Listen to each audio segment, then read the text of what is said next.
Attends, mais je fais juste finir mon transfert Interac à ma psy. Comment ça va, Phil?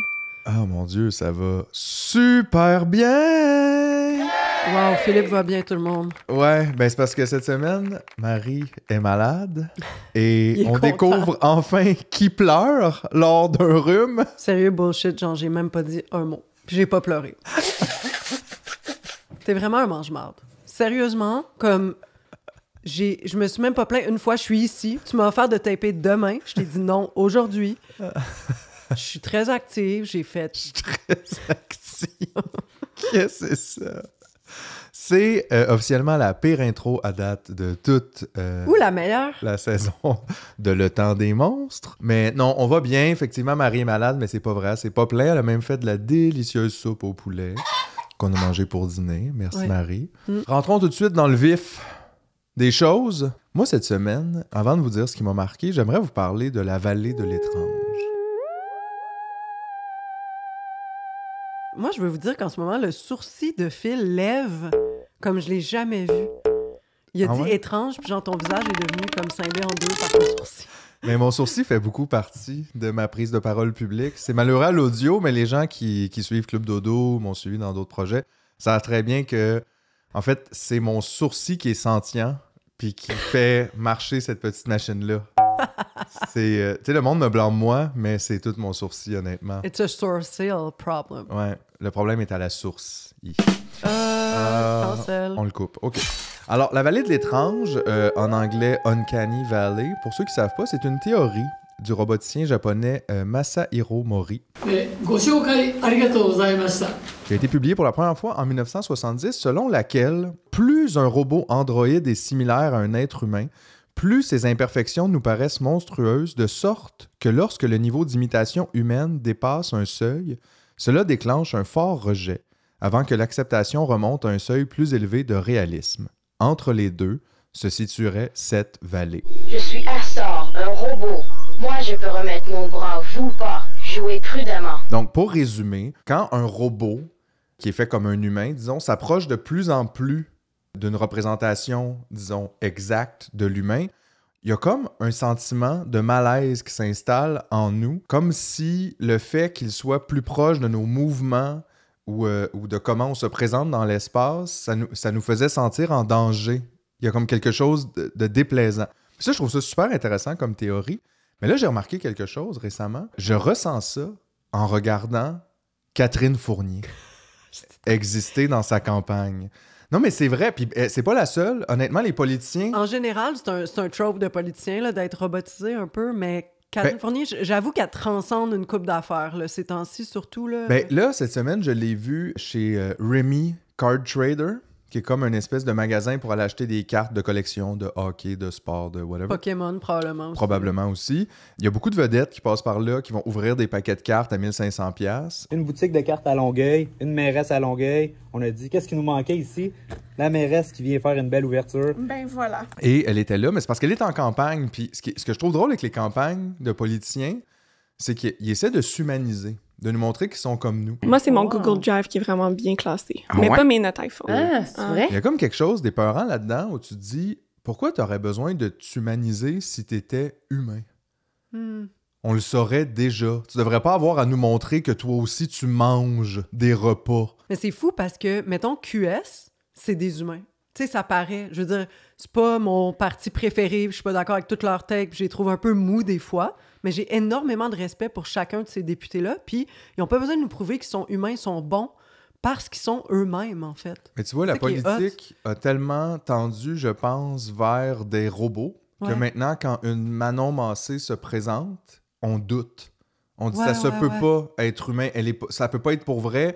C'est comme si, non, ça se peut pas, là, elle est pas en dessous de 3 pièces, elle a pas de cravate, elle parle comme nous, quelque chose va pas, mais on dirait que tout est inversé. Parce que de la même façon, quand je regarde François Legault cette semaine aussi nous faire un petit vidéo... On le sait, la vie va très vite, donc c'est un bon moment pour ralentir, pour prendre du temps avec sa famille. Donc, belle journée de l'Action de grâce à tout le monde. Je le vois essayer d'être humain puis faire regarder.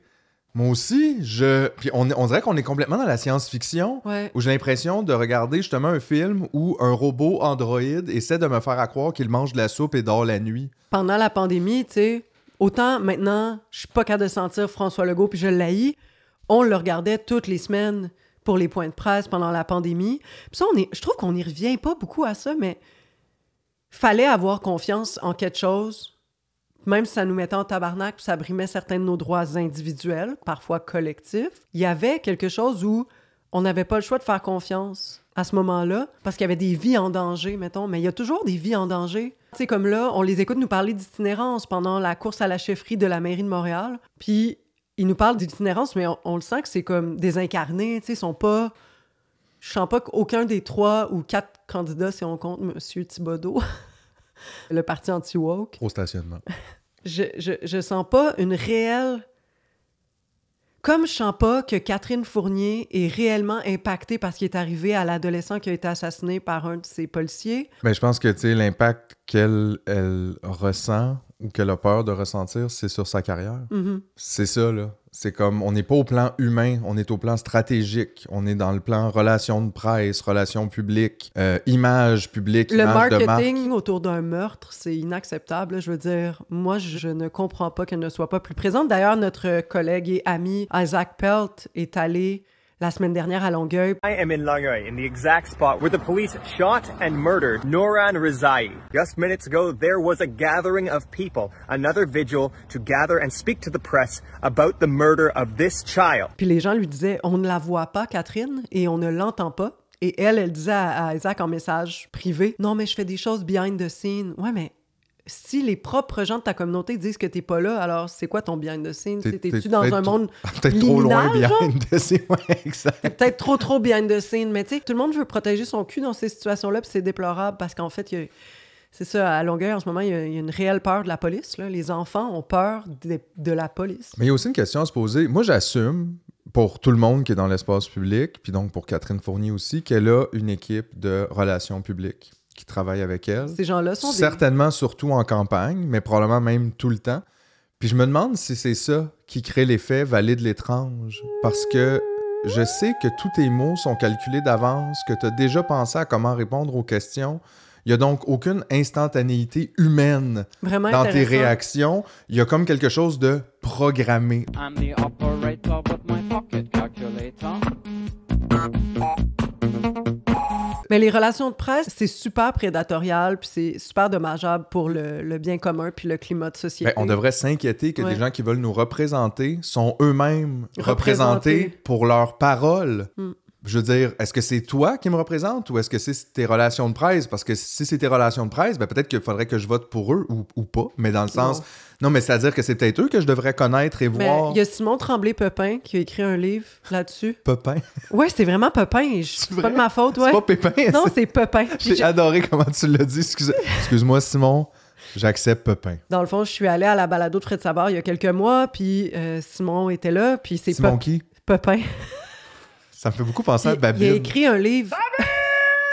Pepin, c'est dans Babine. On s'excuse, Simon, là, j'ai beaucoup de respect pour ton travail, mais c'est ça, il a écrit un livre sur les relations de presse, parce que lui, c'est un ex-relationniste de presse. Il a aussi travaillé à l'Iris, puis il dit que les relations de presse tuent des gens. Certainement. Ils ont un impact réel sur comment on conçoit le monde. En tout cas, ça devrait nous inquiéter, ça, beaucoup. Je sais pas comment on fait exactement pour sortir les gens de l'hyper-réalité, des communications, puis du marketing.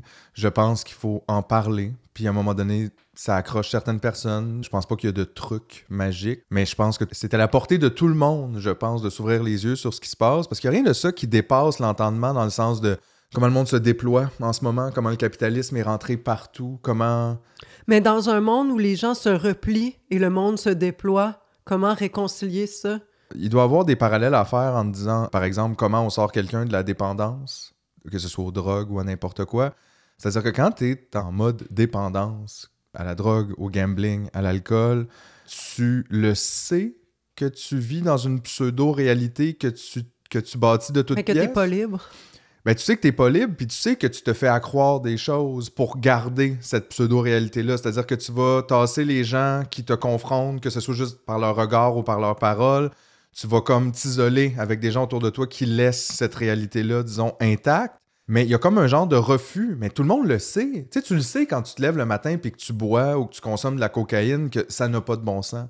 Tu sais que c'est pas fondamentalement, logiquement défendable, mais t'es pris là-dedans, puis je pense que ça, c'est vraiment un peu le même mécanisme avec les gens qui continuent à dire « Non, la faute, c'est les immigrants, tout va bien, si c'était pas des immigrants, on aurait des logements. » Non, Chris, tu le sais que c'est pas ça peut pas être ça, puis ça n'aura jamais rapport avec ça, mais de commencer à confronter le fait que tout le pouvoir est corrompu, que les riches tirent les ficelles partout en politique. Mais qu'on nous offre les trans, les immigrants, et j'en passe comme punching bag, alors que de l'autre côté du ring, tout se passe à notre insu. C'est ça la stratégie du choc, en fait. Tout à fait. Fait que c'est juste ça, tu voulais dire que Catherine Fournier, c'est un robot? Oui, exactement. Merci de m'avoir écouté.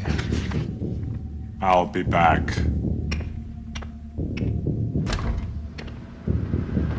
Ça fait plaisir. De ton côté, Marie, qu'est-ce qui t'a marqué cette semaine? Mais moi, c'est des choses positives qui m'ont marqué cette semaine. Je sais pas si vous, quand vous étiez plus ado ou début vingtaine, vous avez eu un trip vulgaire machin, mais moi, non. J'écoutais beaucoup les Sainte Cat, j'écoutais, je sais pas, Soc la Marde. Tu sais, j'écoutais des bands punk locaux, mais j'ai comme skippé les vulgaires machins, puis même j'étais allée à des festivals où ils jouaient, puis c'était comme le moment où j'attendais pour aller aux toilettes, mettons. Puis là, ils viennent de sortir une nouvelle tune, et elle est tellement bonne.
Car le rêve crève, que le jour se lève. Trempé de foi dans un baiser d'adieu, seul de fleurs au cœur milieu. J'écoute travers les pommes, champagne en main, l'effondrement qui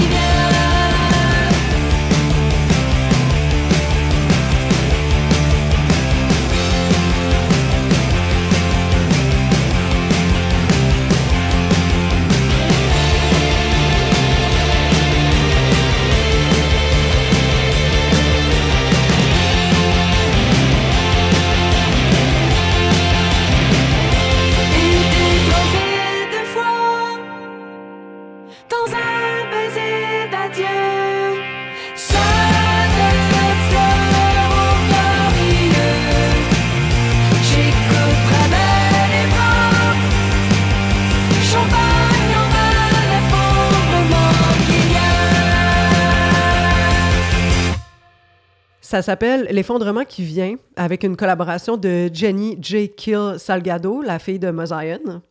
Puis la chanson est folle, les paroles sont folles, pris dans les silos immenses d'une réflexion en trêve, dans nos écoles transformées en usines de citoyens modèles, où on enseigne le cynisme face au moins pire des systèmes pour bâtir des Best Buy autour de nos ghettos modernes.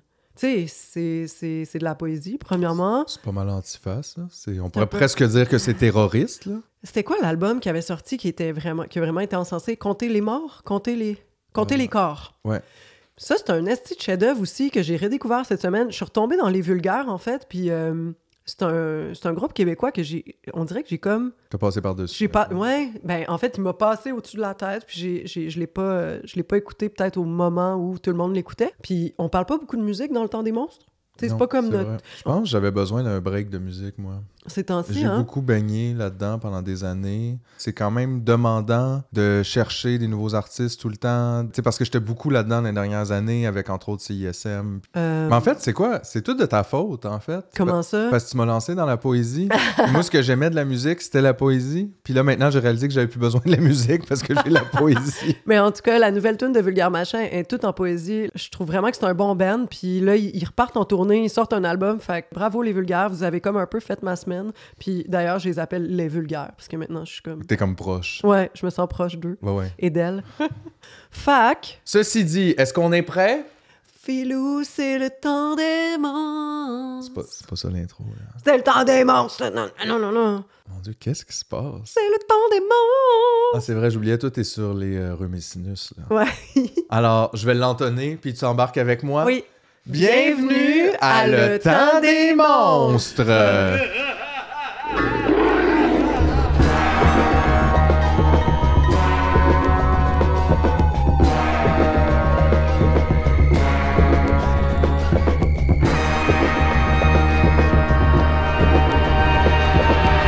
Merci. Phil, de quoi tu nous parles cette semaine? Oh mon Dieu, cette semaine, j'avais envie de vous parler de débats. Parce que la plupart des débats qu'on a sur la place publique en ce moment sont de la totale bullshit. Dans le sens que ce sont des débats de mauvaise foi. Et le problème avec un débat de mauvaise foi, c'est qu'on est toujours sûr de le perdre parce que le but de notre opposant, c'est pas de le gagner, c'est seulement de l'avoir. On le voit entre autres avec le débat, et j'utilise les gros guillemets ici, sur les immigrants. Un débat complètement de mauvaise foi quand on prend le temps de regarder ça d'un peu plus près. Premièrement, d'où il part, ce débat-là, c'est important et ça, je trouve qu'on n'en parle jamais assez. Le débat sur les immigrants vient de la droite. C'est elle qui le lance, ce débat-là. Et l'avantage de partir le débat, c'est que ça permet souvent d'en définir le cadre. La proposition de base de ce débat-là, c'est l'immigration serait la cause de plusieurs de nos problèmes de société. Et le cadre proposé de ce débat par la droite, c'est qu'on aurait d'un côté la gauche qui serait pro-immigration et la droite qui serait pour une immigration contrôlée. Déjà, tu vois, on a un problème. Parce que la gauche n'est pas pro-immigration. Ça, c'est faux. Ce qui est vrai, c'est que la gauche a une longue histoire d'ouverture à l'immigration pour des motifs humanitaires, c'est-à-dire des réfugiés et des demandeurs d'asile qui essaient d'échapper à la guerre, à la répression politique sur la base de leur identité ou de leurs idées, ou encore des gens frappés par des catastrophes climatiques. La droite, de son côté, a une longue histoire de création de ces réfugiés. Mais on ne dit pas que la droite est pro-immigration, quoi qu'on devrait peut-être commencer. Mais vous voyez, le problème avec des battes de bonne foi, c'est qu'on s'enfonce dans les détails et pendant ce temps-là, on a un adversaire devant nous qui résume tout ça en disant « la gauche est pro-immigration ». On lui impose de facto cette position dans le débat, mais c'est faux. Je connais absolument personne de gauche qui se lève le matin et qui dit « je veux plus d'immigrants ». En fait, personne dans la société civile veut plus d'immigrants. Les gens qui veulent plus d'immigration, ce sont les patrons d'entreprises et les propriétaires qui utilisent ces nouveaux arrivants comme de la main-d'œuvre bon marché et des locataires de plus pour faire monter les valeurs des loyers. C'est d'ailleurs pour ça qu'on classe la plupart des immigrants qui arrivent au pays dans la catégorie immigration économique. Maintenant, d'après vous, les propriétaires et les patrons, c'est des gens de gauche qui sont pour le bien commun et le filet social ou des gens de droite qui sont pour la dérégulation des marchés et la liberté individuelle? Je sais pas comment, là Ah, c'est ça là. Avant même de commencer, le cadre qu'on nous impose est faux. Mais c'est pas important, parce que l'intention, ça n'a jamais été d'avoir un vrai débat. L'intention, c'était d'inonder les ondes avec un faux débat pour éviter d'en avoir d'autres plus dérangeants pour nos élites et plus difficiles à gagner pour leurs sbires médiatiques. Comme par exemple, de combien devrait-on taxer les plus riches? Ou encore, pour ou contre l'environnement? Malheureusement, en acceptant les faux débats qu'on nous impose, on perd déjà la partie. Et je comprends pourquoi on y participe. Si quelqu'un essaie de faire passer les immigrants pour la cause de tous nos problèmes, c'est normal de vouloir les défendre. Pas parce qu'on est particulièrement pro-immigration, mais parce qu'on refuse d'être anti-immigrant. Sauf que la défense, c'est une position qui ne peut pas gagner. Quand on défend, on n'essaie pas de marquer des points. On essaie juste d'empêcher l'équipe adverse de le faire. Et même si on réussit à défendre avec succès 99% du temps, à chaque fois qu'on rate notre coup, l'autre équipe compte un point. Et le public qui regarde la partie ne retient qu'une seule chose. Ici se joue l'immigration et les défenseurs ont perdu, même si c'est seulement par le score de 1-0. Alors, comment on fait pour remédier à tout ça? Il faut commencer à caler la bullshit de ceux qui nous bullshit. Dans le cas du débat sur les immigrants, la question qu'il faut poser, c'est pourquoi est-ce les chambres de commerce qui dictent le nombre d'immigrants qu'on devrait recevoir? Soudainement, le prisme gauche-droite est évacué et on s'attaque à la racine de plusieurs problèmes de société, le lobbyisme des entreprises, la corruption de nos élus et l'omnipotence de l'argent dans nos prises de décision collectives. Et surtout, dans ce nouveau cadre, les immigrants ne sont plus le sujet central du débat. Ben hâte de voir comment Mathieu Bock-Côté va faire pour se positionner là-dedans. J'ai tendance à voir l'héritage de civilisation comme un patrimoine fondamental à transmettre et enrichir. Tous les nonobstants, certes et quid, n'ont pas de pouvoir ici, Mathieu. Une fois qu'on a compris l'importance de recentrer le débat, il y a une deuxième technique que j'aime bien utiliser pour noyer l'opposant dans les sables mouvants de ses propres arguments. Le principe est simple. Au lieu de tomber en mode défense devant un opposant de mauvaise foi, on retourne ses arguments contre lui en l'obligeant à les défendre sur un autre terrain, celui qu'on choisit, ce qui permet d'éloigner le groupe ciblé par le faux débat et de recadrer vers un ennemi qu'on veut réellement attaquer. Je vous donne un exemple. Vous, là, trouvez-vous que le progrès va trop loin? Que nos femmes et nos enfants sont en danger? Qu'on nie une réalité biologique évidente à cause d'idéologues complètement déconnectés? Eh bien, ça tombe bien, parce que moi aussi. En effet, je trouve ça très inquiétant d'apprendre que 0,5% de la masse de notre cerveau est maintenant composée de microplastiques. What? Ah, quoi, vous pensiez que j'allais parler des personnes trans? Ben non, qu'est-ce que vous voulez que ça me crisse à moi, que quelqu'un décide de sa façon d'exister dans le monde? Pourquoi on parlerait de ça, anyway? Il y a 9000 personnes trans au Québec. Fait intéressant, il y a aussi 9000 psychologues, puis personne n'est capable d'en trouver un. Fait que non, c'est pas un débat qui m'intéresse. Par contre, je suis vraiment content d'apprendre que l'intégrité corporelle de tout le monde et le respect de la biologie de base sont deux enjeux qui importent apparemment à mes opposants parce que chaque année, des millions de milliards de particules de microplastiques sont libérées dans l'environnement et se retrouvent dans le cerveau de tout le monde sans le consentement de personne. Vous aimez ça, la biologie? Surtout celle de base? Ça tombe bien, parce que là, on va tous être d'accord. La biologie de base stipule que le corps humain est composé de cellules vivantes. Ça, c'est vraiment la base, là, genre premier cours. Et là, à cause de grandes compagnies de pétrole et de leurs idéologues du polymère, on est tous en train de transitionner vers l'homo Tupperware. Aïe aïe, c'est parce que j'ai jamais demandé ça, moi. Puis les enfants, avez-vous pensé aux enfants? Nos pauvres enfants? Ils ont-tu donné leur accord pour devenir transhumains? Je pense pas. Puis anyway, on ne demande pas à un enfant de 5 ans s'il va être fait en plastique. Ça se pourrait qu'il réponde oui puis qu'il le regrette après. J'aurais pas voulu. Savez-vous c'est quoi le pire? C'est qu'on peut même pas savoir l'impact que ces microplastiques-là ont sur le corps humain parce qu'on n'a pas de groupe de contrôle. Un groupe de contrôle ou un groupe témoin dans la recherche scientifique de base, c'est le groupe qui ne reçoit pas le traitement. Fait que mettons que je veux faire une étude sur les effets du ginger ale. Je prends 20 personnes, il y en a 10 à qui je donne du ginger ale, puis il y en a 10 à qui j'en donne pas. Ensuite, je peux récolter des données et constater les différences entre les deux groupes. Mais on peut pas faire ça avec les microplastiques parce que tout le monde en a dans le cerveau. Tout le monde! Pas 0,33% de la population, 100%. 100 personnes sur 100. Scoop! Le plastique ne respecte pas nos frontières, ni celles de nos pays, ni celles de notre crâne. Extra, extra, read all about it! Même si on réussissait à kidnapper un aborigène sur une île isolée, qui vit complètement à l'extérieur de la société capitaliste, il y en aurait, lui aussi, dans son cerveau, parce que les microplastiques sont partout dans la chaîne alimentaire. Il y en a dans l'eau, il y en a dans l'air, il y en a dans les abeilles. Dans les abeilles, tabarnak! Ils sont malades, les idéologues du plastique. Ils font transitionner nos abeilles, câlisse. Moi, quand j'étais jeune, c'était pas compliqué. Il y avait 2 sortes d'abeilles. Celle qui me pique, puis celle qui me pique pas.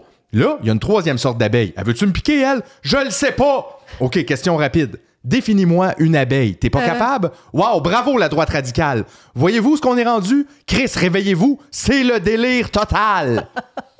Voyez-vous comment le progrès de la droite est une menace? Avant 1965, dans le bon vieux temps, il n'y en avait pas de sacs de plastique. Nos grands-parents, là, il y avait des sacs en papier puis des sacs en tissu. Mais c'était pas correct, ça. Mais non. Il fallait que le lobby transhumain s'en mêle puis inonde la société de petits crises de sacs qui déchirent à rien au nom du sacro-saint progrès. Sacrément!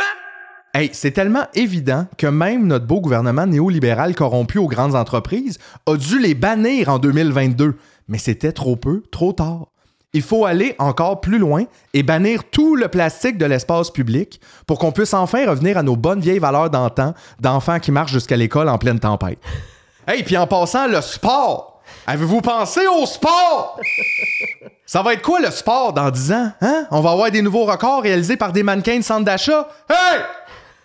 Le plastique, ça flotte dans l'eau! Allô? C'est fini la natation pour les humains. C'est ça que vous voulez? Un futur sans natation? Des piscines vides? Bon. Là, ayez pas peur d'aller trop loin avec des arguments farfelus. Plus votre adversaire les trouve ridicules, plus il va s'y attaquer sans retenue en ne sentant pas le danger qui le guette. Ça s'appelle un piège. Une fois que tu as mis le pied dedans, bienvenue dans un débat que tu n'as pas demandé. Vous voyez comment c'est simple? On le sait que les militants anti-trans s'en crisent de la sécurité des femmes et des enfants. On le sait qu'ils n'en ont rien à faire de la science et de la biologie. Puis on le sait qu'ils s'en crissent de tous les sports, à part le hockey et le football. Imposez-leur de défendre ces idées-là sur un autre terrain. Donc, en résumé, ce qu'il faut faire.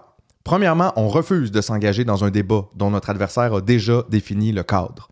Ensuite, à la première occasion, on le fait dévier, on impose une nouvelle ligne directrice et, si possible, on utilise les arguments qui sortent de la bouche de notre opposant pour attaquer une nouvelle cible. Cette dernière technique est particulièrement efficace parce qu'elle fait deux choses en même temps. Elle les met sur la défensive et surligne les contradictions dans leurs arguments, ce qui leur laisse deux choix. Acquiescer avec nous ou révéler leur bullshit. Et même si on perd le débat, c'est pas grave. Parce que le but, c'est pas de gagner, c'est juste de choisir la partie. Et on peut refaire ça sans arrêt, jusqu'à temps que le public qui regarde la game finisse par se dire « Voyons, tabarnak, j'ai du plastique dans la tête? » Ouais, t'as du plastique dans la tête. C'est pas mal inquiétant, ça, tu trouves pas? Et c'est comme ça qu'on construit le discours ambiant. Qu'est-ce que t'en penses?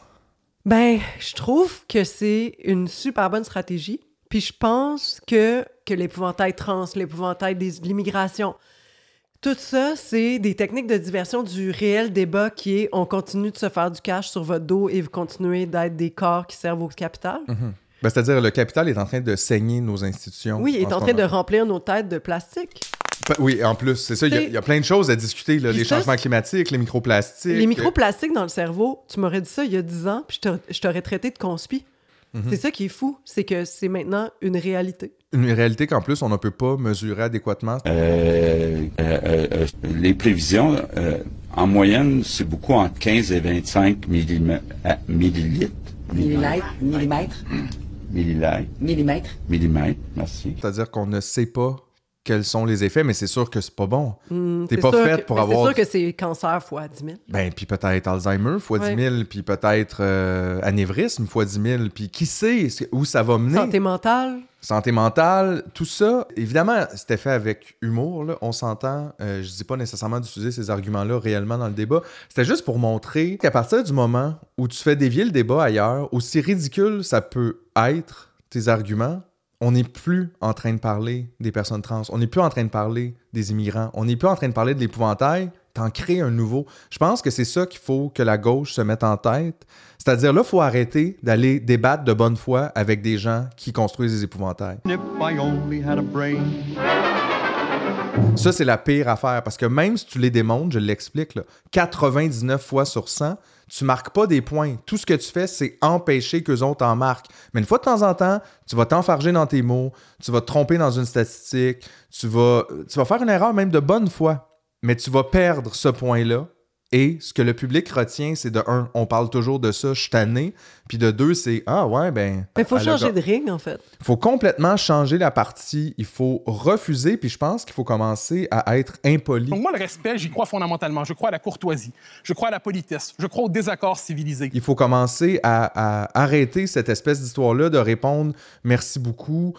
Oui, je vais répondre à vos arguments. » Quels arguments? Ces gens-là te bullshit, disent n'importe quoi. Je veux dire, c'est vrai, là. On le sait que les chroniqueurs de droite en ont rien à cirer des enfants trans. Absolument rien. Puis je veux dire, toute la littérature scientifique autour de ça est claire. Il y a des consensus à l'intérieur de ça. C'est pas parce que tu trouves un médecin qui a absolument rien à voir avec la psychologie puis qui travaille absolument pas dans ce domaine-là, qui est prêt à dire n'importe quoi. Écoute, docteur. Non, mais des charlatans, il y en a dans tous les milieux. Il y en a dans tous les milieux, puis on en trouve toujours un ou deux pour dire ce qu'on va entendre. On les fait venir à répétition, on dit que ça n'a pas de bon sens, que ça va trop loin, on nous fait croire qu'il y a des crises. Hey, Cube Radio reçoivent des gens qui disent qu'il n'y a pas de racisme. Ils ont trouvé même, à l'intérieur des communautés, des gens pour véhiculer comme leur idéologie raciste. Et pour ceux qui nous écoutent à la radio, Muriel, c'est une personne racisée. Elle est noire. Bonjour, Muriel. Bonjour, Richard. Puis il y en aura toujours. Je veux dire, je pense qu'il y a des arrivistes puis des gens prêts à tout dans absolument toutes les communautés. Il y a des gens qui sont prêts à vendre leur peuple. Là. C'est pas une affaire d'où tu viens ou qui tu es. Ça, c'est vraiment, je pense que c'est humain. Il y a des gens comme ça. Il y a des gens prêts à tout qui mettent eux-mêmes en avant de tout le reste. Mais je pense que, sincèrement, il faut commencer à comprendre ça par rapport au débat, parce qu'on le perd, le débat public, depuis 15 ans. Mais aussi, quand t'animes un débat entre 3 candidats à la chefferie de Montréal, laisse-les pas aller parler des pistes cyclables. On s'en calisse, c'est pas des réels enjeux. Non. Les pistes cyclables sont là, elles coûtent super cher à enlever. On va les laisser là. Parlons du génocide, parlons de la pauvreté, parlons des gens qui crèvent dans la rue, parlons des gens qui sont pas capables de se payer à manger pendant qu'ils sont étudiants au cégep. Parlons d'une crise du logement historique. Historique. Je veux dire, c'est tout ça, c'est de jouer le jeu de ces gens-là, d'accepter leurs débats. Je pense que moins de temps d'antenne on va donner à ces débats-là en les déviant. Puis s'il faut le faire en criant puis en gesticulant, parce que, oubliez pas, c'est ce qu'ils font aussi, ces gens-là. Mm-hmm. Qu'est-ce que tu penses qu'il fait chaque jour, Richard Martineau? Mm-hmm. Il hurle comme un malade. Hey, t'es un malade mental! Viens t'incite, on va te donner un micro et tu vas pouvoir parler au monde. Comme je l'ai fait dans mon texte, là. C'était un peu ça d'ailleurs, le référent. Le fond est beaucoup plus intéressant. Non, mais ce que je veux dire, c'est que c'est la technique, puis on le trouve ridicule, puis on trouve qu'il a l'air fou, et c'est vrai, mais lui aussi, il le sait. Par contre, ça marche. Pourquoi? Parce que ça fait du bruit, parce que ça parle par-dessus les autres, et que même si tous ces arguments peuvent être démontés en 3 secondes, même s'il n'y a rien de ce qu'il dit qui est vrai, ce que les gens retiennent, c'est le poids du temps qui est consacré à ces enjeux-là. Puis à la limite, comme je te dis, ce que je remarque souvent, c'est que sans que quelqu'un soit nécessairement anti-migrant ou anti-trans, ce qui finit souvent par les amener vers ces pensées-là, c'est « je suis tanné d'en entendre parler ». Fait que ça, peut-être qu'il y a ça aussi là-dedans. Faisons en sorte que les gens soient tannés d'entendre parler des microplastiques dans leur cerveau, qu'ils soient tannés d'entendre parler d'itinérance. Ça sera déjà comme une façon de cadrer les débats vers ça, de dire là, il faut qu'il y ait de quoi qui se passe parce que je n'en peux plus. Puis c'est ça, je pense, il faut amener ça vers ça. Fait que c'était mon point aujourd'hui. C'est un très bon point et c'est un très bon texte. Ben, je te remercie beaucoup. Comme à chaque semaine, quoi. Ah ouais? Ouais. Et toi, Marie, de quoi tu nous parles? Moi, je vais aller me moucher, j'en reviens. Alors, en attendant, je vais vous parler du Canadien de Montréal. Le Canadien de Montréal, c'est l'équipe de hockey Les Glorieux. 24 Coupes Stanley, plus de 100 ans d'histoire. Un coach leader positif et des joueurs jeunes et intéressés à leur communauté. C'est une équipe qui donne envie de crier « Olé, olé ». Je suis back. Alors toi, Marie, de quoi tu nous parles aujourd'hui? Ben, Phil, cette semaine, tu m'as envoyé une capture d'écran d'un groupe style Spotted. Je pense que c'était Spotted Bromptonville. Je sais même pas c'est où Bromptonville, mais j'ai vu un post passer sur le Spotted que je me suis dit « Ah, Marie va aimer ça. » Puis là, sur la capture d'écran que tu m'as envoyée, on voit un utilisateur anonyme qui a publié des images de sa caméra de surveillance où on voit 2 enfants d'environ 8-9 ans qui prennent des canettes dans un bac sous un escalier et qui sont présentés comme des voleurs. On nous somme de faire attention, mettons. Ouais. Puis juste une parenthèse, là, pour parler d'Élise Gamache-Bellil, celle qui a créé en 2021 le projet Mise de fonds. Ça te dit tout de quoi, ça? Oui. De temps en temps, les gens reviennent en me disant que je vole les canettes de l'itinérance. Et moi, je réponds, ben si c'est ce qu'on laisse à notre itinérance, nos canettes, c'est nous qui avons un problème de société. Puis elle a obtenu genre 115 000 $ en contenant consigné qu'elle a récolté elle-même. Puis après, ça a été révélé par le Journal de Montréal qui était déjà propriétaire d'un immeuble de 4 logements à Drummondville. Oui. Puis on a aussi appris qu'elle sollicitait des gens pour des dons via Transfert Interac. Ouais. Fait que là, je veux juste dire, moi aussi, j'aimerais ça avoir une maison. Oui, ben en Est-ce que fait, vous pouvez m'acheter une maison, s'il vous plaît? On aimerait tous ça, avoir une maison, mais je pense qu'il faut se battre pour des solutions plus collectives. Mais non, mais c'est juste que, tu sais, le projet d'Élise Gamache-Bellil, au début, il avait l'air super noble. Tu sais, elle ramasse des canettes. Tu sais, je la trouvais fatigante, mais je me disais, whatever, tu sais, c'est vrai que c'est rendu fou être propriétaire dans Villeray, puis comme ça coûte une fortune.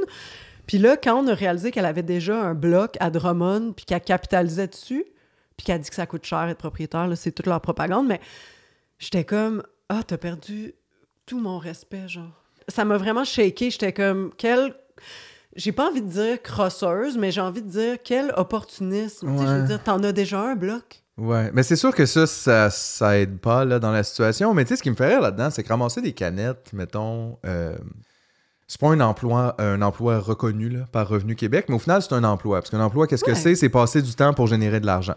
Fait que je veux dire, si quelqu'un se prend un job de soir ou de fin de semaine pour rajouter quelques milliers de dollars dans un pot pour s'acheter de quoi, c'est la même chose. C'est juste que je pense que ce qui est un peu plus difficile moralement là-dedans... N'oublions pas qu'il y a des gens vraiment, vraiment, vraiment dans le besoin qui ramassent des canettes pour manger. C'est ça. Je pense que elle, c'est comme pour devenir...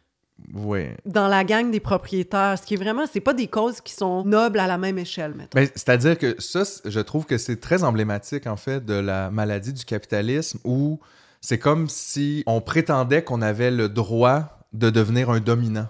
Tu sais, de dire, mais ça n'a pas de bon sens. Parce que je veux dire, moi, je suis d'accord, en tant que locataire, c'est sûr que c'est pas une condition avantageuse pour nous. On est comme... Mais notre argent va nulle part où... Tu sais, il s'accumule nulle part. Il s'accumule dans les mains de quelqu'un d'autre, ouais. C'est ça. Fait que c'est sûr. Sauf que de l'autre côté, je veux dire, la façon de se sortir de ça, c'est collectivement en faisant des mouvements de masse pour briser peut-être les chaînes de la propriété, mais pas en disant, moi, personnellement, j'ai le droit de devenir propriétaire pour me sortir de ça. C'est comme, je trouve que c'est une drôle de façon de le réfléchir. Ce que je veux pas faire, c'est remettre en question tout le travail que ça a dû impliquer pendant 4 ans pour cette personne-là, OK? Parce que de bac à recyclage, en sac de recyclage. Elle, en plus, pas du genre à laisser les sacs ouverts puis à crisser son camp, à refermer tout. J'ai comme du respect pour la démarche physique que ça représente, mais pas la démarche morale. Tu comprends ce que je veux dire? En tout cas, bref, ces petits gars-là, je veux dire... On revient au petit gars de Bromptonville. Oui. Phil, peux-tu nous lire le texte qui accompagnait la photo des enfants criminels? Avec grand plaisir. Je suis une personne anonyme de Bromptonville. Aujourd'hui, j'ai 2 garçons d'environ 9-11 ans qui sont venus regarder sous nos escaliers devant notre porte d'entrée. Nous les avons vus sur notre caméra, mon conjoint les a croisés au Dollarama et il les a demandé qu'est-ce qu'ils faisaient sous nos escaliers. Ils ont répondu qu'ils voulaient des canettes. Mon conjoint les a demandé de ne plus revenir car c'est du vol. Le dépanneur du coin aussi a dit à mon conjoint que 2 jeunes garçons volent leurs canettes pour essayer de les revendre. Faites attention! Je poste les photos captées par notre caméra. Puis là, la publication a été retirée pas longtemps après parce que les parents des enfants étaient en beau tabarnak, et avec raison, et menaçaient de poursuivre la personne qui avait mis en ligne des photos de mineurs en les accusant d'être des criminels alors qu'ils ramassaient des canettes. Mais avant que ça soit supprimé, l'auteur ou l'autrice de la publication a s'est solidement fait ramasser dans les commentaires. 5000 personnes défendaient les enfants, avec quelques-uns qui saluaient l'initiative d'avoir alerté la communauté en lien avec ça. Hey, ça va, les délateurs de bas étage? C'est drôle comment la même action n'est pas perçue de la même manière selon l'acteur et le récit dans lequel il s'inscrit. Pour ces enfants-là, le geste qu'ils posent serait signe de délinquance, alors que pour la fille de projet mise de fonds, est relayé comme un honnête projet entrepreneurial. Même audacieux et novateur. Voilà. Les plateformes locales, ils se contentent plus de relayer des informations de voisinage genre « je cherche mon chat » ou « est-ce que quelqu'un sait quand la ville va installer les racks à vélo au coin de la rue ?» Puis je me demande s'ils l'ont déjà fait. Parce que me semble que depuis le début, l'idée qu'on se fait d'un neighborhood watch, ça fabrique des catégories morales à partir d'images captées hors contexte et sans autorisation. Puis ça installe une espèce de rhétorique du soupçon où l'exposition publique fonctionne comme une sanction symbolique au détriment de la vie privée. Là, je m'explique. Hot take, je suis quand même d'avis qu'un criminel ou une criminelle a droit à son intimité, à sa vie privée, et à des balises qui encadrent ça pour que certains droits et protections soient respectés. Moi, j'ajouterais même, ça n'existe pas un criminel ou une criminelle?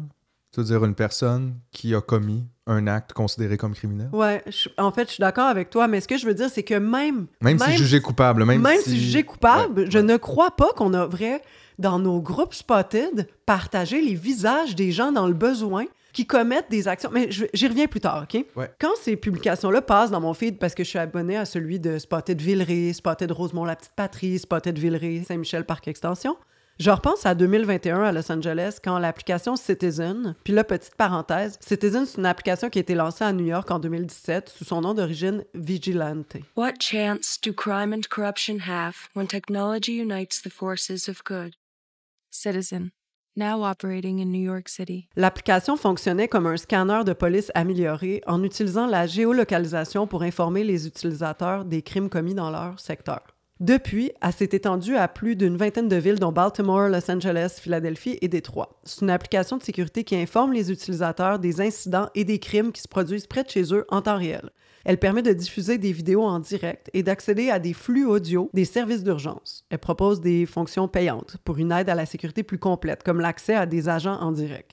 En 2021, Citizen a mené en direct une chasse à l'homme en offrant 30 000 $ pour identifier un présumé pyromane. People post about all sorts of things on Facebook or Nextdoor, whether they lose a dog or a cat, and it seems to work. So why not find someone who's trying to destroy the neighborhood? Et on a découvert que la personne dont la photo était diffusée en ligne depuis plus de 15 heures, c'était pas la bonne. It is sad, for sure. But look at that Getty fire that was started by a homeless encampment.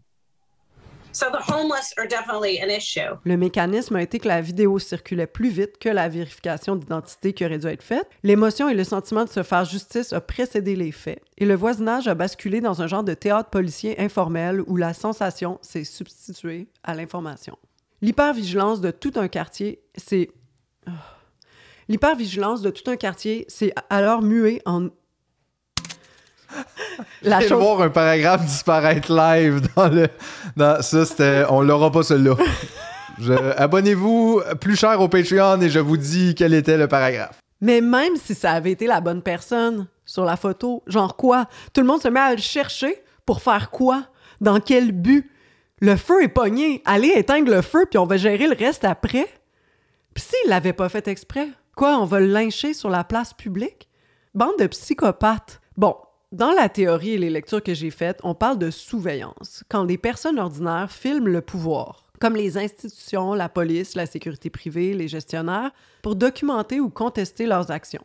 En pratique, nos groupes de quartier et nos sonnettes connectées installent plutôt une surveillance horizontale, une fabrique à suspect, à partir de fragments, de silhouettes et d'allers-retours observés au moment opportun.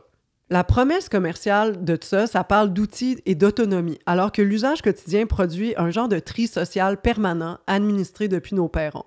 Cette dynamique s'emboîte d'ailleurs avec les intérêts des plateformes et des forces publiques. Ring a annoncé en janvier 2024 qu'elle retirait l'outil intégré qui permettait aux services de police de solliciter directement des vidéos via l'application Neighbors. Most people put up these cameras thinking that they're going to get to look at the video feed, but what they don't realize is that these systems are just one court order away from being used as a policing tool. Le geste a été salué, mais la parenthèse n'a pas été refermée pour autant, car des canaux d'urgence demeurent et des intégrations externes sont revenues par d'autres voies, de l'interface d'Axon à un partenariat tout récent avec Flock, qui permet à la police de lancer des demandes ciblées aux utilisateurs dans des zones concernées.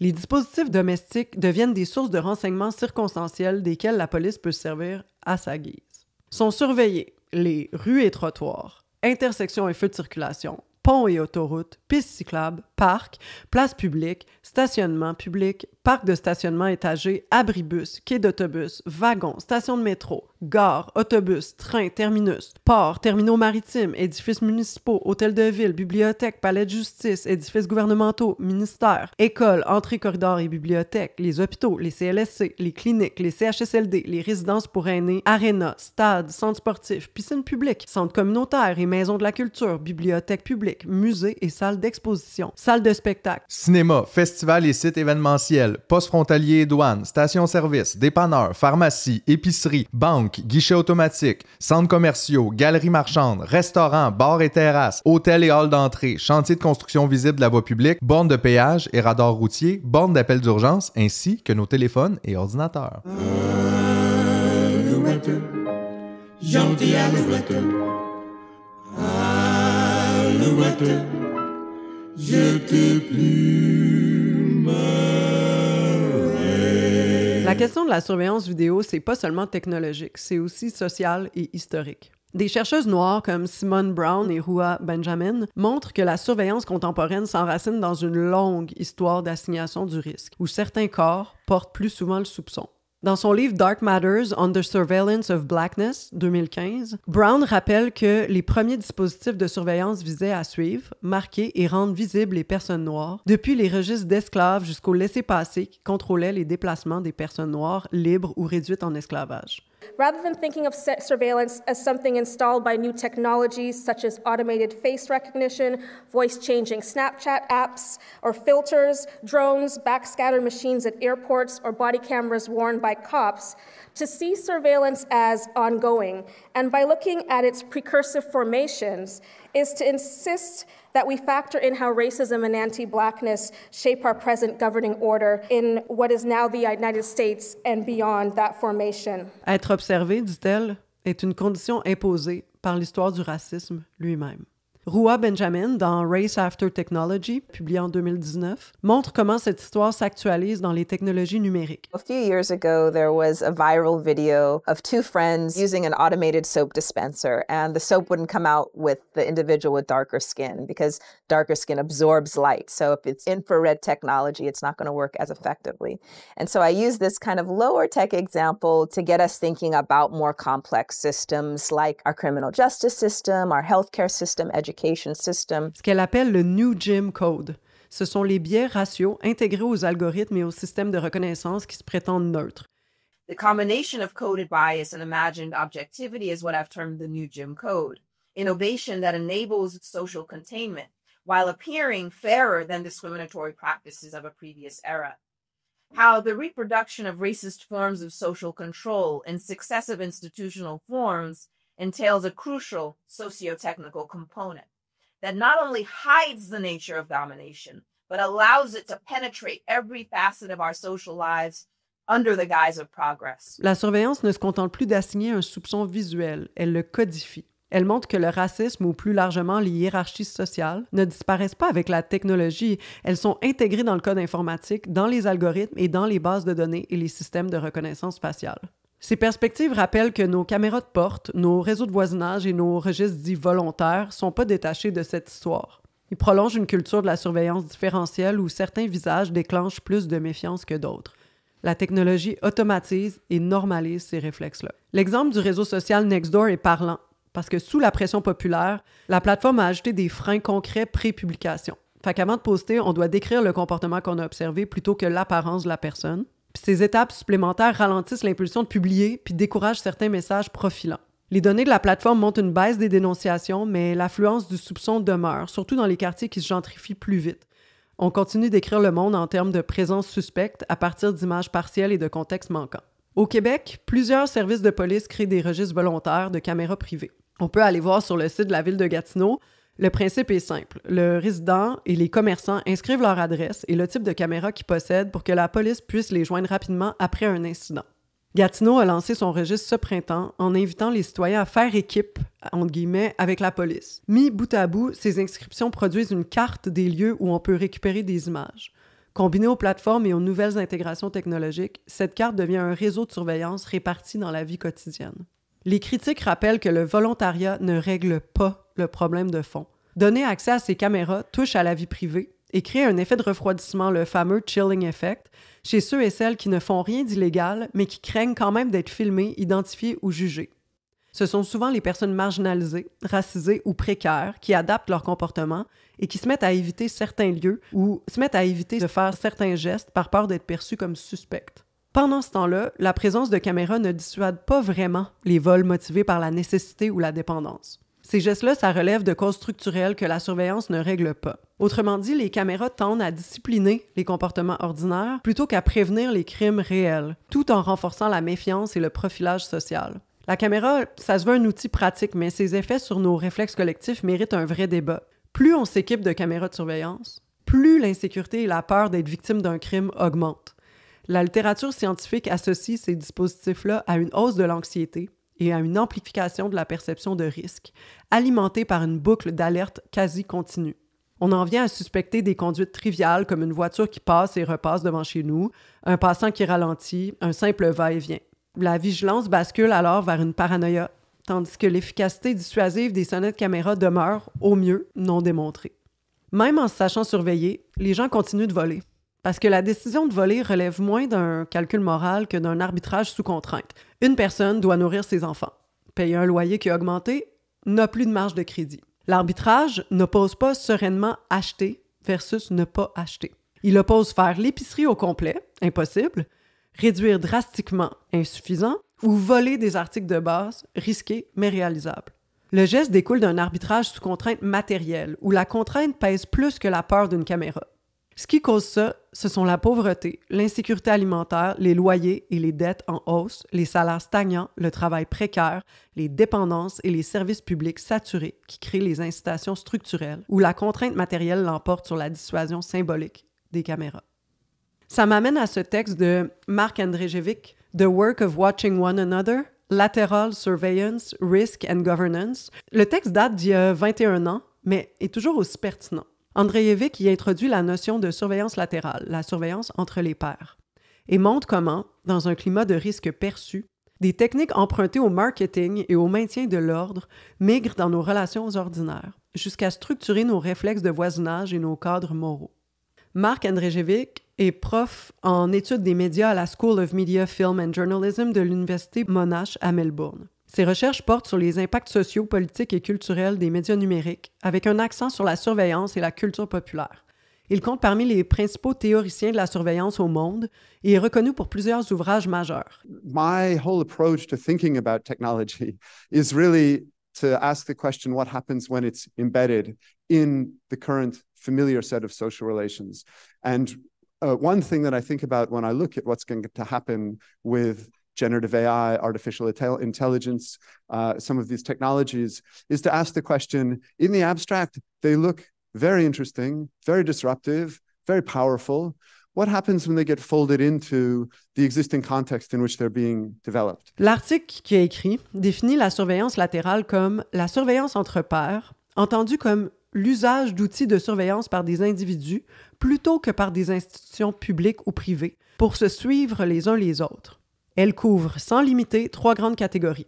Les intérêts amoureux, la famille et les amis ou connaissances, avec des degrés d'intensité allant d'une simple recherche Google avec une nouvelle connaissance jusqu'à l'achat de logiciels d'enregistrement de frappe, des caméras de surveillance, voire de détecteurs de mensonges portatifs.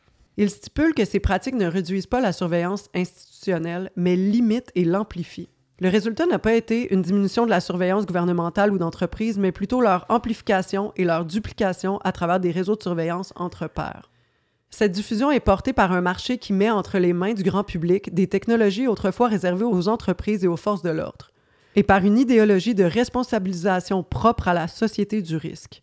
Plutôt que de démocratiser la politique, l'interactif enjoint chacun à adopter au quotidien des stratégies issues du marketing et du maintien de l'ordre. Les citoyens sont invités à mener leur propre version d'études de marché et de vérification personnelle grâce à leur nouvel accès aux technologies de l'information et de la communication, jusqu'à ce que, à une époque où tout le monde est potentiellement suspect, nous soyons invités à devenir des espions pour notre propre bien.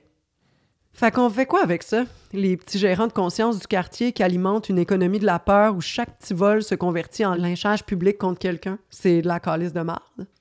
Une ville ou un village qui se dit sûr parce qu'elle filme davantage sa communauté finit par appauvrir la confiance mutuelle. Et plus la confiance s'amenuise, plus la surveillance s'intensifie. Si tout le monde avait ce qu'il lui faut dans un quartier, si tout le monde arrêtait de commander des cochonneries sur Internet, on aurait peut-être moins de friction entre nous. Mon IGA de quartier, c'est un des pires. Je vois au bout des caisses un panier plein de denrées à donner pour les gens dans le besoin. Et juste à l'entrée du même magasin, un tableau rempli de photos de personnes coupables d'avoir volé. Là, il faut m'expliquer. On fait dans la solidarité d'un bord, mais on affiche la pauvreté comme un crime de l'autre. Donner d'un côté, humilier de l'autre. Make it make sense. J'haïs ça, voir des photos de supposés criminels quand je rentre dans un commerce. Puis d'autant plus quand c'est des commerces qui vendent de la nourriture. Mais en général, de un, je me dis... Pourquoi c'est mon problème à moi? Moi, je suis pas détective, là. J'ai pas une prison chez moi. Qu'est-ce que je suis supposé faire avec ça? Je m'en fous. Tout ce que je vois là-dedans, c'est comme une espèce de... C'est un processus d'humiliation, non? C'est un processus d'humiliation. C'est aussi, justement, un processus de condamnation, dans le sens que même si tu as l'image de quelqu'un qui met un fromage dans sa poche, c'est que c'est pas des preuves, ça. C'est pas comme ça que ça fonctionne. Je veux dire, autant que je peux être critique du système de justice, apparemment qu'on l'a accepté, ce système-là, et c'est pas comme ça que ça marche. C'est pas parce que tu as une photo de quelqu'un qui met un fromage dans sa poche qu'il est automatiquement coupable. Fait que là, on dirait qu'on passe par-dessus ça. Mm-hmm. Là, soudainement, ça, c'est correct. Fait que c'est pas correct que les femmes dénoncent leur agresseur sans preuve, mais ça serait correct qu'un commerce, lui, dénonce des voleurs sans preuve. Moi, ce que ça me fait comme citoyen, c'est que je trouve que justement, ça nous rend tous paranoïaques. Moi, ça me donne pas envie d'investir ces lieux-là. Ça me donne pas envie du tout. Puis je pense qu'on devrait plus souvent le mentionner à la caisse. On n'est pas obligé d'être déplaisant. On sait que c'est pas la caissière ou le caissier qui souvent pris ces décisions-là. C'est souvent le gérant. On peut demander de parler au gérant. On peut demander soit de parler au gérant, mais juste de faire le message. On peut le dire de façon sympathique, de dire « Moi, je suis vraiment pas à l'aise avec ça. Moi, ça me rend mal à l'aise. » C'est des gens de notre communauté. C'est des gens de notre communauté. Puis enlevez-moi ça de là, sinon je reviens plus ici. Je pense que ça se fait aussi. Je pense qu'on peut aussi les enlever. Je pense qu'on peut aussi les enlever, mais là, probablement que genre, je vais me retrouver sur une photo en train d'enlever une feuille. Il y a quelque chose de comme très inquiétant là-dedans, puis je me dis... Mais les groupes spotted, le fait que la surveillance augmente... Tu sais, on vous a fait la liste, c'était peut-être aliénant un peu, mais c'est fou. Il n'y a plus un lieu qui n'est plus enregistré sur une bande, là. Imagine, là, si quand un gérant surprend quelqu'un en train de voler à l'étalage, au lieu d'appeler la police, il lui demandait simplement « Avez-vous besoin d'autre chose, monsieur? » Parce que ça, c'est une question qu'on nous pose après qu'on ait dépensé de l'argent, souvent après qu'on ait payé. Puis je trouve ça complètement stupide. C'est vrai que ça serait cool quand même que genre, il aille les voir puis fasse « Avez-vous trouvé tout ce dont vous avez besoin? » Je sais que ça sonne un peu utopique, là. Je m'écoute puis je me dis « Ah, c'est un peu même naïf. » Mais la plupart du temps, voler, c'est pas un geste contre la loi, c'est un geste contre la précarité. Selon moi, la sécurité, la vraie, celle qu'on ressent puis qu'on partage, ça ressemble beaucoup plus à du lien qu'on tisse entre nous qu'à un concours de qui sera le meilleur petit flic du voisinage. Merci beaucoup pour ce texte, Marie. Je pense que c'est ton meilleur à date. Ah non, tu dis ça chaque semaine. C'est vrai? Tu sais, ça me surprend que les lunettes Google, là, ça n'a pas plus pogné que ça. Les gens se filment en vélo avec une GoPro, se filment en marchant dans la rue. Même moi, quand je fais des reels, je me dis, mon Dieu, on existe dans le regard de notre téléphone, de nos appareils. Mais ça, c'est aussi des façons... Moi, je vais finir dans un chalet à manger genre des soupes à l'Asclépiade. Là. On va jamais être capable de s'acheter un chalet, mais merci quand même de l'espoir. Mais, on a peut-être une tante riche quelque part. Mais ceci dit, je suis 100% d'accord. J'ai l'impression aussi que cette propension qu'on a de plus en plus à se filmer puis à vouloir filmer tout, c'est une nouvelle façon d'exister dans l'hyper-réel parce que la réalité n'est plus un espace qu'on peut habiter. Des fois même concrètement, on n'a pas les moyens d'habiter la réalité. Par contre, on a tous les moyens d'habiter l'hyper-réalité parce qu'on a tous un téléphone puis qu'on peut se filmer puis qu'on peut se créer une réalité là-dedans. Mais aussi le stalking. Je me souviens, je pense que j'avais 22 ans, j'avais écrit un article pour Vice Magazine. C'est un de mes premiers articles en anglais. Puis j'avais écrit un article sur le stalking, moitié fiction, là, moitié théorie, où je sais plus où on se situe avec le stalking parce qu'on sait qu'on est stalké en ligne par des gens. Ouais. Tu sais, des fois, il y a des gens qui accrochent le bouton poke. Ouais. Où on sait, tu sais, on peut voir qui regarde nos stories qui sont pas abonnés à nous aussi. Puis il y a quelque chose là, genre, on veut-tu ramener le bon vieux stalking? Genre, on voit une petite tête popper dans la fenêtre. On dirait que on a perdu, genre, même le contact humain dans la manière dont on s'observe. On a perdu le contact humain dans le stalking. Est-ce que ça va mal? Non, mais j'essaie de faire une joke avec ça dans le sens, on sait même plus comment aborder les gens qui nous intéressent en dehors des réseaux. Ouais, mais ça aussi, c'est un effritement de la communauté, justement, de soupçonner tout le monde, de filmer tout le monde, d'avoir peur. Puis je trouve ça super intéressant d'amener ces points-là. Moi, j'avais été voir en 2023 à Fantasia un documentaire qui s'appelait Home Invasion sur l'histoire de la caméra de porte.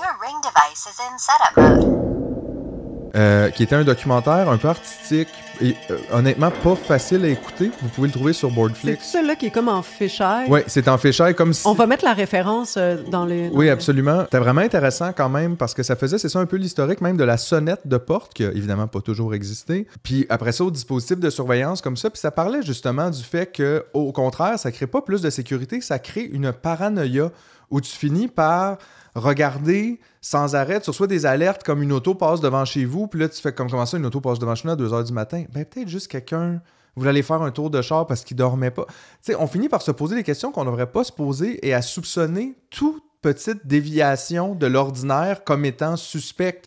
Déjà, c'est intéressant de constater ça. Tu t'installes un dispositif de sécurité. Est-ce que tu ressens plus de sécurité? Non. Fait que ça devrait déjà te dire que ça ne fonctionne pas parce qu'au final, un dispositif de sécurité, aussi, c'est pour la sécurité, Chris. On est rendu tellement dans le capitalisme qu'on commande des affaires en ligne. On n'est pas là pour les recevoir parce qu'on est toujours au travail et on filme nos choses se faire dérober. Tu sais, c'est... Wow, là, les épaisseurs de bullshit sont intenses, là. Oui, puis... Ça me rend super mal à l'aise, le monde qui stoule les voleurs de paquets. Moi aussi. Chris, arrête de commander en ligne. Les gens qui nous écoutent en ce moment seront peut-être pas tous d'accord, mais comme c'est un signe d'un neighborhood qui va pas bien, ça.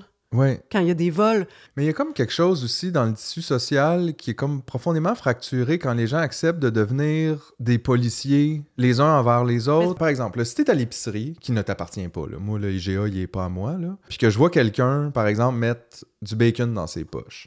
Ouais. Pourquoi ma réaction, ça serait « Hey, tabarnak, t'as pas le droit de faire ça ». Pas de mes affaires. Il y a comme quelque chose où on dirait que dans l'acceptation qu'on fait de notre condition de dominer, quand on voit quelqu'un la refuser, ne serait-ce qu'un instant, on est comme jaloux. On est comme, hey, moi, je vais le payer, moi, mon bacon. Pourquoi toi, tu le payes pas? Il y a comme quelque chose dans la propriété, on dirait, qui nous engage dans ce travail-là, les uns contre les autres, parce que moi, j'accepte ma domination, je veux que les autres l'acceptent aussi. Puis quand on commence à agir comme ça, c'est-à-dire à refuser même d'aller se communiquer, tu sais, des fois même pour des infractions mineures, là, genre quelqu'un se parque devant ton entrée, si ton premier réflexe c'est d'appeler la police puis le towing, je suis pas sûr, moi, ça, que c'est du bon voisinage. Il y en a un sur ma rue qui fait ça sans arrêt. Dès qu'une voiture dépasse, il peut encore sortir sa voiture, là, mais mettons que ça dépasse. Clémence qui nous écoute, qui est ma voisine d'en face, sait très bien de quoi je parle. Il fait tower genre 10 chars par semaine. Mais ça, c'est fou parce que c'est nous qui payons pour ça.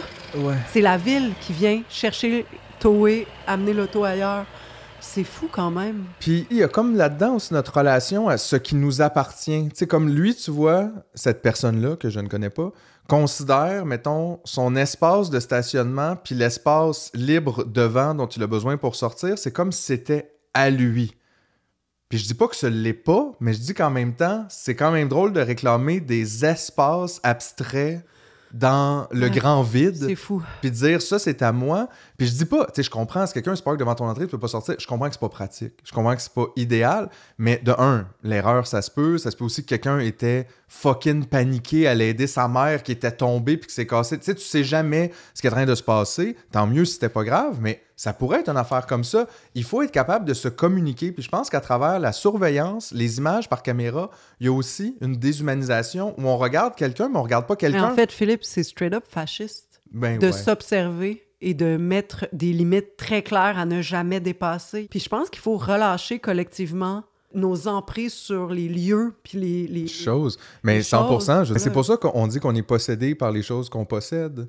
Parce qu'on devient, c'est comme si c'est une extension de nous, puis on les protège comme si c'était nous. Mais tu sais, au final, je veux dire, c'est, je pense, super intéressant de réfléchir à ça. Puis ce que je trouve particulièrement dérangeant puis troublant, c'est que ça, là, la sécurité puis les caméras partout, c'est un des thèmes fondateurs de la science-fiction populaire. Il y a beaucoup d'ouvrages qui se penchent exactement là-dessus. Puis si vous ne les avez pas lus, ben allez le faire. Mais je vais vous donner un scoop. Ce n'est pas positif. Non, c'est pas genre, waouh, c'est super, quand il y avait des caméras partout, tout le monde était content.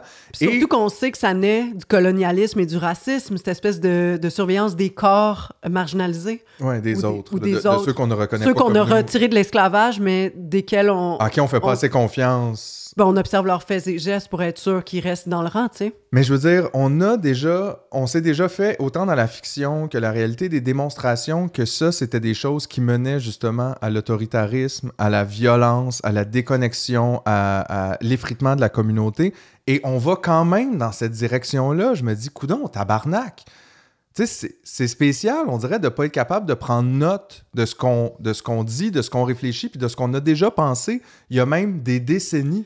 Moi, j'ai pas envie de poser une caméra chez nous, premièrement parce que c'est une violation de la vie privée de tous et toutes, même des gens qui peuvent commettre des crimes, mais aussi parce que je sais que ça va accaparer ma tête plus que ça va me faire sentir bien.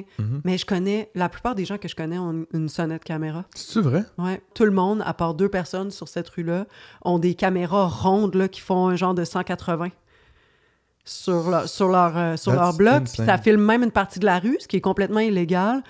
Aussi, tu sais, je veux pas juger, mais les couples qui se mettent en... J'ai beaucoup d'amis qui se partagent leur position, puis je veux pas juger, mais ça fait partie de la culture de la surveillance. Peut-être qu'on a besoin du lien de la machine pour se sentir lié à l'autre. Ce qui est comme pas sain du tout.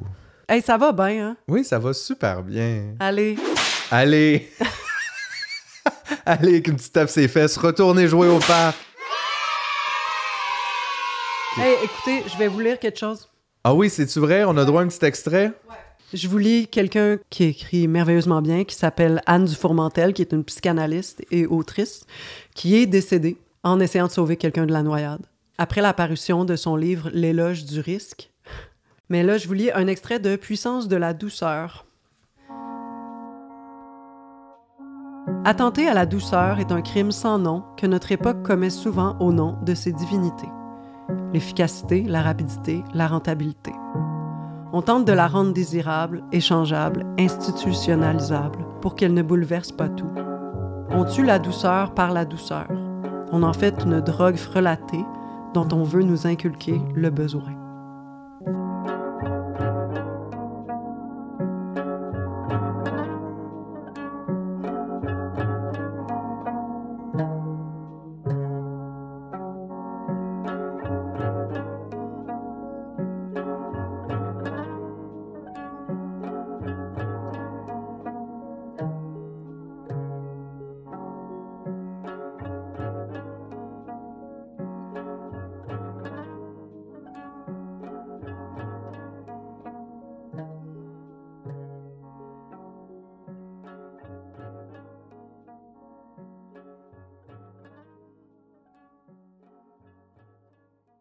Merci tout le monde. À la prochaine. Passez une bonne semaine et n'oubliez pas de cacher votre visage parce qu'il y a des caméras partout. Yeah!